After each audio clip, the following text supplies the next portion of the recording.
大家好，我是小刘。今天给小刘去办户口，要么办在镜子家，要么办在我父母家。因为我外婆这个老房子这里户口全部迁出去了，现在等于没有人。那么商量下来呢，还是把户口落在我父母的房子里。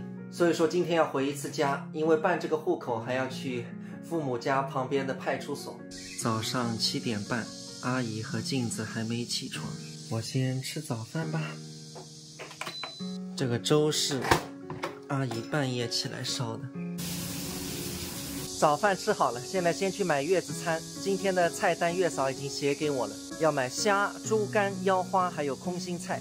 买菜类还是烧菜类，一会儿我来告诉大家。拿点空心菜。有多少大啊，够了，这点够了。够了吧？啊，对。粉丝啊，我告诉你，忠实粉丝。你老妈我也是粉丝啊，小戴姐。谢谢，我会常来买的。这个阿姨蛮好的，我每次买虾，她都帮我把虾的须剪掉，还去虾线。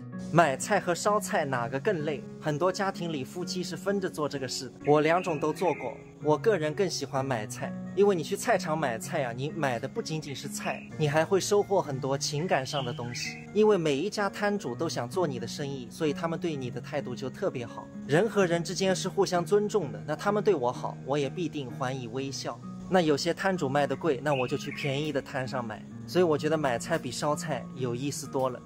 都快半年没坐地铁了。早高峰人还是挺多的，坐到南市街转公交，这个公交只要1块钱。很久没有回家了。之前我也和我爸说，我说新房子不买也不要紧，就是我们的房子跟你换一下。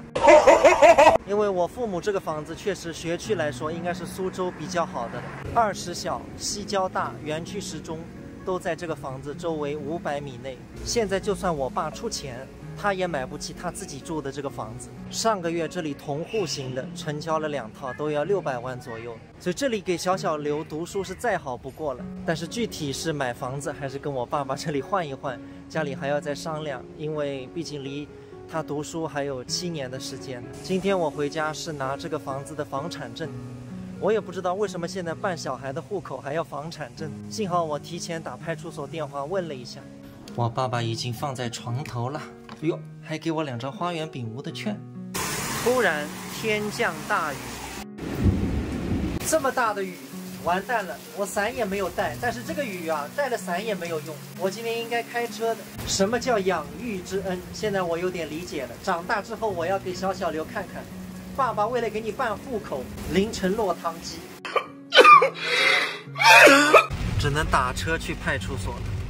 派出所这么多人，不知道今天要排队排到什么时候。